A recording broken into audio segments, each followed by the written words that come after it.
सकते, मारना तो छोड़ ही दो। लेकिन कैप्टन सन को इसी से कोई फर्क नहीं पड़ता। वो अपनी कुल्हाड़ी उठाता है और कहता है कि मैं तुम्हें आज दो टुकड़ों में बांट दूंगा, और पूरी डिटर्मिनेशन के साथ, पूरी पावर के साथ उस पर अटैक करता है। लेकिन उसके सरप्राइज के लिए वो बस अपनी दो उंगलियों से उसे पकड़ लेता है, और उसकी स्ट्राइक इतनी ज्यादा पावरफुल थी कि वहां पर शॉक वेव्स जाती हैं। सारे सोल्जर्स वो पीछे हट जाते हैं, उन्हें पावर महसूस होती है। लेकिन उस मॉन्स्टर को कुछ नहीं होता, बल्कि उसकी आंखें ज्यादा ग्लो करने लग जाती है और ज्यादा स्माइल करता है, और कैप्टन सन का मजाक उड़ाने लगता है कि तुम्हें क्या लगता है तुम इससे मुझे मार पाओगे? तुम तो कह रहे थे मुझे दो टुकड़ों में बांट दोगे। और तभी कैप्टन सन को अपने पीछे कुछ महसूस होता है, और वो देखता है कि उसके पीछे एक बच्चा आ चुका है। उसे पता था कि मुसीबत बहुत ज्यादा बढ़ चुकी है, वो आगे नहीं भाग सकता क्योंकि वहां पर पावरफुल मॉन्स्टर है, और पीछे एक ही घटिया शैतान उसे मारने के लिए आ चुका है। उसके हाथ में एक चाकू था जो कि कैप्टन सन की गर्दन तक पहुंच जाता है, और वो अपने हाथ में नुकीली चीजों से उसकी बैक पर अटैक करता है, और कैप्टन सन दर्द से चिल्लाता है। उसके हाथ से उसकी एक्स छूट जाती है, और उस छोटे बच्चे के नाखून उसकी कमर में गड़ जाते हैं। थोड़े और अटैक करने के बाद वो बच्चा और ज्यादा अग्रेसिव हो जाता है, और अब फाइनली वो कैप्टन सन को खत्म करने वाला था। और कैप्टन सन जो कि बहुत ज्यादा दर्द में था, वो कहता है कि मैं ऐसे नहीं मरने वाला, मैं कम से कम तुमसे लड़कर मरूंगा। और जो भी एक क्रीचर था जो कैप्टन सन पर अटैक कर रहा था, उसके मुंह पर एक जोरदार लात आती है, और वो दूर जाकर गिरता है। और छोटा बच्चा अपने आप को जैसे राजा समझता है, और कहता है किसकी इतनी हिम्मत हुई जो मुझे मार सके। और उसे वो लात इतनी जोर से लगी थी कि वो अपने चेहरे पर हाथ रखा था, और वहां पर धुएं से निकलते हैं अर्जुन, तारा और फैंग, जो कि हीरोज की तरह वहां पर आते हैं, और पूरी कॉन्फिडेंस के साथ कहते हैं कि अब तुम्हारी लड़ाई यहीं पर खत्म होती है, अब तुम किसी को भी मार नहीं सकते,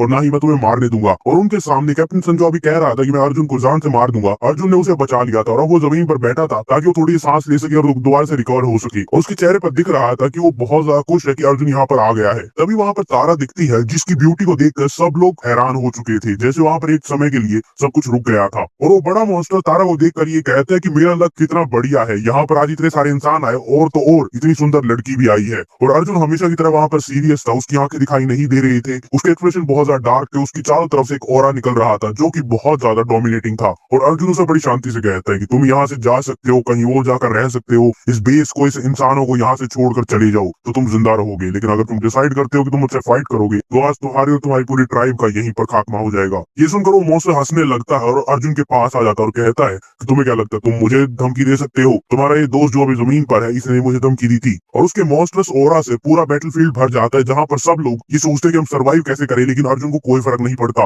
अर्जुन फिर डिसाइड करता है कि ऐसे नहीं मानने वाला, और वो कहता है कि मैंने तुम्हें वार्निंग दी थी, बाद में मत कहना। वो अपनी मुट्ठी टाइट करते पूरी पावर से उसके पेट में एक जोरदार पंच मारता है, जिससे वहां पर शॉक वेव्स बन जाती है। वो मॉन्स्टर जो कि बहुत ज्यादा बड़ा था, इंसान से 4 गुना ज्यादा बड़ा था, वो उड़ता हुआ एक दीवार की तरफ जाता है, तोड़कर दूसरी दीवार में जाकर गिरता है। और अर्जुन की बॉडी से एक पर्पल कलर का ऑरा निकल रहा था। वो उस मॉन्स्टर की तरफ देखता है और कहता है कि अब तुम्हारा खेल खत्म होता है। और हम मॉन्स्टर को देखते हैं, और उसके पेट में एक बहुत बड़ा छेद बन गया था, वो भी सिर्फ एक पंच से। लेकिन वो मॉन्स्टर अभी भी मरा नहीं था। वो अर्जुन की तरफ हंसते हुए कहता है कि तुम भी एक सुपर नेचुरल बीइंग हो, तुम्हें खाने में तो और ज्यादा मजा आएगा, और तुम्हें खाने के बाद मेरी पावर्स भी इंक्रीज हो जाएंगी। और धीरे धीरे उसकी बॉडी रीजनरेट होती है, और वहां पर सब कुछ ठीक हो गया था। और वहां पर वो छोटा मॉन्स्टर जो कि तारा की तरफ देखता है और कहता है कि तुम बहुत ज्यादा सुंदर हो, लेकिन तुम कमजोर हो, और कहता है कि हमारा लीडर तुम में इंटरेस्टेड था, मतलब तुम में कुछ तो स्पेशल होगा। वो मॉन्स्टर सोचता है, और उसके बाद तारा को प्रपोज कर देता है कि तुम मेरी माँ बन जाओ। तारा उसे देखकर सोचती है क्या, और ये सुनकर बहुत ज्यादा डिस्गस्टेड थी कि ये कह क्या रहा है। और ये सुनकर वो बच्चा कहता है कि मैं तुम्हें हार्म नहीं करूंगा, क्योंकि मैं अभी बढ़ रहा हूँ, और मैंने थोड़ी देर पहले इंसान को खाया था, तो मुझे खाने की जरूरत नहीं है, मैं भूखा नहीं हूँ। और अब वो तारा को माँ ही कहने लगता है, और कहता है मैंने मीट खा लिया है,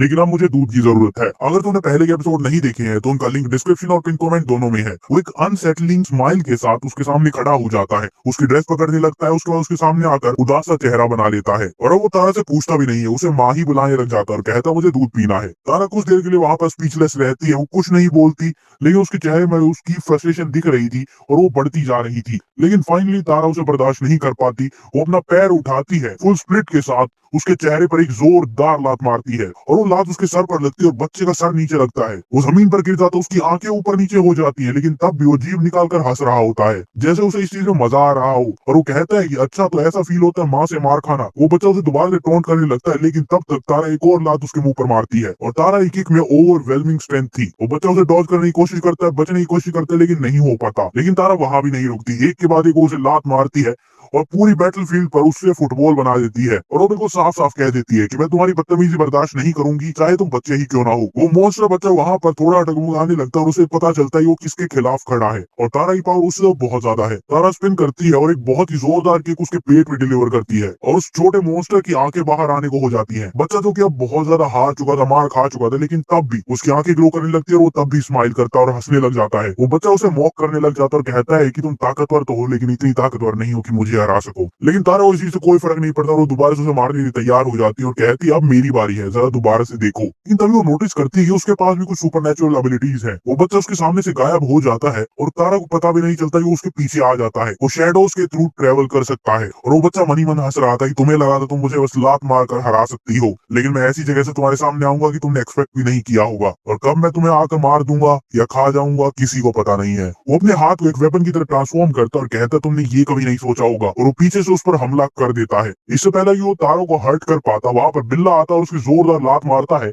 और उसे दूर भेज देता है और तारा की बॉडी पर आकर लैंड करता है। तारा उस बिल्ले को देखकर हैरान हो जाती है और उसे गोल्डन के नाम से बुलाती है और उसे पूछती है कि तुम यहाँ पर क्यों आए, तुमने मुझे फॉलो कर रहे थे, क्या तुम मुझे बचाना चाहते हो? बिल्ला म्याऊ कहकर रिस्पॉन्ड करता है और उसके और ज्यादा पास आ जाता है। वो बिल्ले को अपने कंधे पर शिफ्ट करती है और कहती है मेरे आसपास ही रहना, और अपनी एक गन निकाल लेती है क्योंकि ये एरिया बहुत ज्यादा डेंजरस है। और अपनी मेंटल पावर के थ्रू वो उसे कम्युनिकेट करती है कि मैं इस बच्चे की मेंटल स्ट्रेंथ को देख सकती हूँ, ये कहाँ पर है, और ट्रैक भी कर सकती हूँ, तो चाहे ये शैडो से आए या फिर दूसरे पोर्टल से, मुझे पता चल जाएगा और मेरी गोलियां कभी मिस नहीं करती। वो बच्चे की स्माइल अब और ज्यादा बड़ी हो चुकी थी और उसकी आंखें लाल हो रही थी, लेकिन उसको बिल्ला बिल्कुल पसंद नहीं था और कहता कि मैं पहले तुम्हें मारूंगा, और वो ऊपर छत में शैडोज से बाहर आता है। लेकिन बिल्ला भी सुनने वालों में से कहाँ है। वो अपने पंजों से एक पावरफुल अटैक लॉन्च करता है जिससे वहां पर शॉक वेव्स आ जाती हैं। बच्चे की तरफ जाते पीछे ही दीवार तबाह हो जाती है, वहां पर हर जगह पत्थर उड़ते हैं, और ये तो बिल्ले ने सिर्फ एक अटैक किया था और उस बच्चे ने ये नहीं सोचा था ये बिल्ला इतना ताकतवर होगा। बिल्ला दोबारा से तारा के कंधे पर आकर बैठता है और तारा गोलियां चला देती है, लेकिन वो बच्चा बहुत ज्यादा एग्जॉस्ट हो चुका था, वो बेयरली बचा था। वो वहां से बचकर दूर दीवार के पीछे बैठ जाता है। वो सोचता है यार ये बिल्ला इतना ज्यादा ताकतवर कैसे हो सकता है, मैं कितनी ज्यादा करीब था मौत की, और वो डिसाइड करता है अभी के लिए इससे लड़ना बहुत ज्यादा रिस्की होगा और वहां से भागने की सोचता है। और दूसरी तरफ कैप्टन सन की हालत तो खराब हो चुकी है, इसमें क्लियरली नहीं दिखाया, लेकिन शायद उसके दोनों हाथ जा चुके हैं, वो ठाकुर बन चुका है। तभी वहां पर फैंक आता है, सबको कहता है कि आस पास ही रहना, यहाँ पर खतरा बढ़ता जा रहा है। और फैंक के सामने ही वो सारे डिवावर मॉन्स्टर उसके ऊपर हंस रहे थे कि तुम कितनी नाकाम कोशिश कर रहे हो इन सबको बचाने की, तुम्हें क्या लगता है तुम हम सबको हरा सकते हो, तुम अकेले इंसान। और कैप्टन सन जो कि पीछे ये सब कुछ देख रहा था,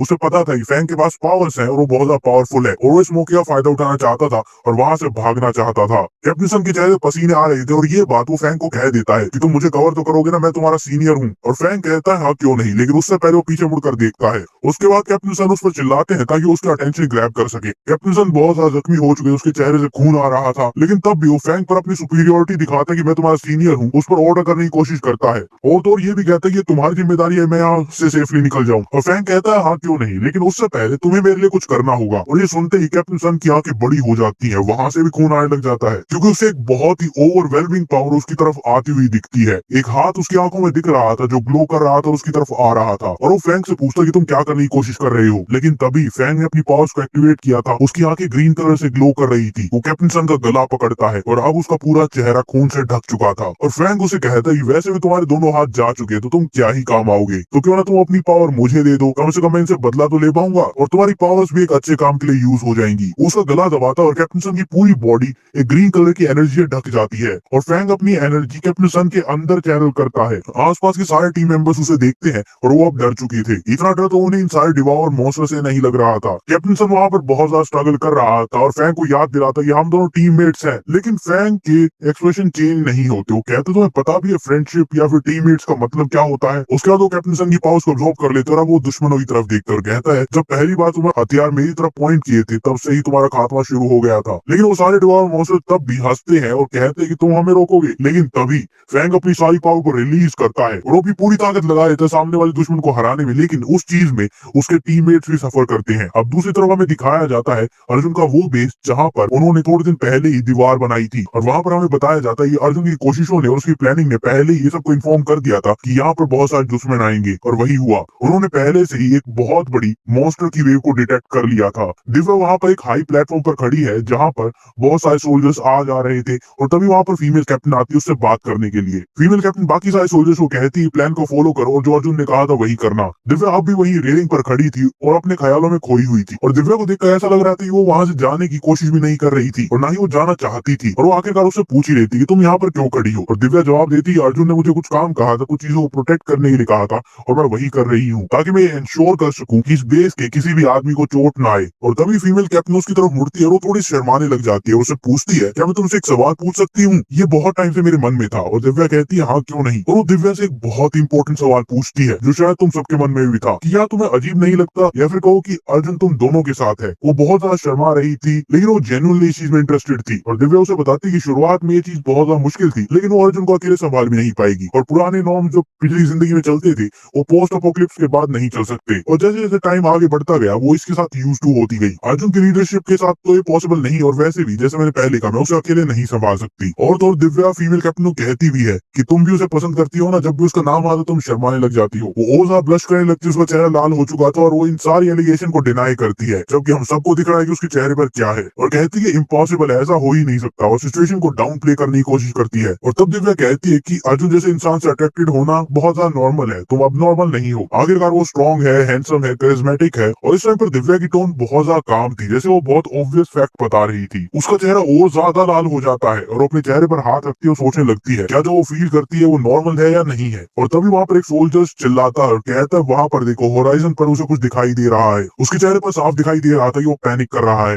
वो दोनों किनारे पर जाकर देखते ही वहाँ पर क्या हुआ है और उनकी आंखें खुली की खुली रह जाती है। और वहाँ के नंबर्स को देखकर कोई भी पागल हो जाए और एक दूसरे से पूछती है कि ये सारे के सारे हमारे दुश्मन है, और वो भी उनके नंबर्स देखकर ओवरवेल्म हो गई थी। फीमेल कैप्टन सोल्जर को कहती है जल्दी से जल्दी ये सारी सिचुएशन कमांडर को रिपोर्ट करो और ये मेक श्योर करना कि सारे सिविलियंस यहाँ से जा चुके हैं। तभी दिव्या अपने बैग से कुछ खाने के लिए निकालने लग जाती है और ये दिखाते हुए कि वो आने वाले बैटल के लिए तैयार है, और वो अभी से अपनी एनर्जी को रिप्लेनिश कर रही है। अपने बैग से एक चॉकलेट बार निकालती है, उसे खाने लगती है, और ये भी हो सकता है वो तैयारी कर रही है और वो थोड़ी स्ट्रेस भी है। और वो फीमेल कैप्टन से पूछती है क्या तुम इस बेस को अबैंडन करने की सोच रही हो, और फीमेल कैप्टन इस चीज को डिनाई करती है कि नहीं, हम बस अपने सिविलियंस की सेफ्टी को इंश्योर कर रहे हैं और हम इस सिचुएशन को रिस्पॉन्सिबली हैंडल करेंगे। और वो खाते खाते ही उससे बात करती है और कहती है कि मैं मेक श्योर कर सकती हूँ कि हमने जो बैरियर्स बनाए थे उसे पार करके यहाँ पर नहीं आ सकते, क्योंकि वो मैंने खुद बनवाए थे। और अर्जुन बहुत ज्यादा गुस्सा होगा और निराश होगा अगर वो पूरे बेस को ऐसे तहस नहस देखेगा, और मैं ये होने नहीं दे सकती। और वो सोचती है कि अर्जुन क्या करेगा, वो कितना ज्यादा गुस्सा होगा और उसे ये सारी चीजें मिलेंगी। उसका तो अपने बैग से एनहांसमेंट सिरिंज निकालती है जो ग्रीन कलर से ग्लो कर रहा था, और ये दिखाता है कि आने वाली बैटल कितनी ज्यादा इंपॉर्टेंट है। और उस लिक्विड को खुद के अंदर इंजेक्ट करती है और उसकी बॉडी भी ग्रीन ग्लो करने लग जाती है। उस रेलिंग पर पैर रखती है और बिना किसी हेजिटेशन के वहां से कूद जाती है। कहती है यहाँ से लीड मैं करूंगी, और जाने से पहले अपने दोस्तों को कह भी देती है कि काउंटर अटैक की तैयारी रखना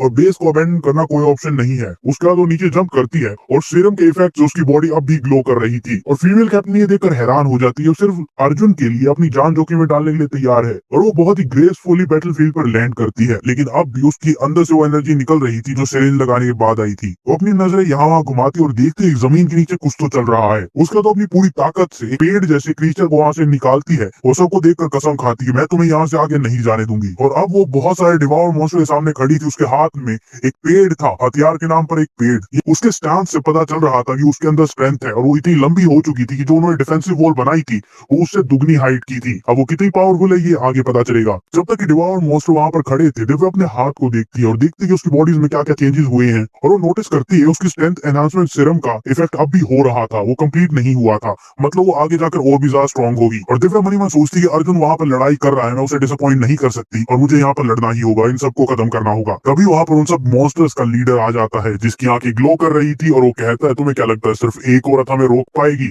और वो वहां पर बहुत जोर जोर से हंसने लगता है, और उसके साथ साथ उसके सारे फॉलोअर्स और बाकी सारे मॉन्स्टर भी हंसने लगते हैं। दिव्या उन सबके टोन को इग्नोर करती है और अब हमें बैक व्यू दिखाया जाता है कि वहां पर कितने सारे मॉन्स्टर्स हैं। और तो ये भी दिखाया जाता है कि दिव्या के राइट हैंड साइड में से कुछ डिवाउर मॉन्स्टर घरों से कूदते हुए भी उसके पास आ रहे हैं। उसके बाद उन सब मॉन्स्टर्स का लीडर कहता है कि जाओ और इस औरत को दिखाओ कि हम क्या कर सकते हैं, हम इन जैसों को खा जाते हैं। और उसका ऑर्डर देते ही नीचे से बहुत सारे डिवाउर मॉन्स्टर उस पर अटैक करते हैं, और दिव्या के हाथ में जो पेड़ था वो बहुत बड़ा था और उससे झाड़ू की तरह उन मॉन्स्टर्स को उड़ा देती है। उसके साथ साथ बहुत सारे पत्थर भी उड़कर जाते हैं। जो भी मॉन्स्टर सबसे आगे खड़े थे वो परेशान हो जाते हैं कि हम इससे लड़े कैसे, जब तक हम वहां पर पहुंचेंगे तब तक तो ये हमें मार देगी। और इसका जवाब देने के लिए आते हैं वो मॉन्स्टर जो कि साइड से उसके पास आ रहे थे, वो उसके ऊपर जंप करते हैं। दिव्या कहते हैं कि तुम में से कोई भी आगे नहीं जाने वाला, मेरी बात मानो। और वो सारे मॉन्स्टर उसी हाथ पर अटैक कर रहे थे जिसमें उसने पेड़ को पकड़ा था, लेकिन दिव्या अपने दूसरे हाथ से उन्हें मसल देती है जैसे वो कोई चींटी थे। और फीमेल कैप्टन जो कि दूर से सब कुछ देख रही थी वो सोचती है कि दिव्या जो कि अर्जुन की टीम की एक मेंबर है वो इतनी स्ट्रॉन्ग है कि वो इतने सारे मॉन्स्टर को मार सकते हैं, जिससे कि लड़ने में कैप्टन सन और बाकी सारे सोल्जर्स भी स्ट्रगल कर रहे थे। तो अर्जुन कितना ज्यादा स्ट्रॉन्ग होगा। लेकिन उसे ये भी रियलाइज होता है यहाँ पर इतने सारे दुश्मन है कि दिव्या भी उसे यहाँ पर सारे टाइम के लिए नहीं रोक पाएगी, और इसीलिए वो भागते हुए नीचे जाती है रीइंफोर्समेंट के लिए। इसके बाद दिव्या दोबारा से चिल्लाती कि आ जाओ, जिसको आना है मुझसे लड़ना है आ जाओ। और वो एक के बाद एक उस बड़े से पेड़ को घुमाती है और झाड़ू की तरह मॉन्स्टर को या तो कुचल देती है या फिर दूर फेंक देती है, और उसके साथ साथ बहुत सारे पत्थर भी उड़ते हैं और उन मॉन्स्टर पर जाकर गिर जाते हैं।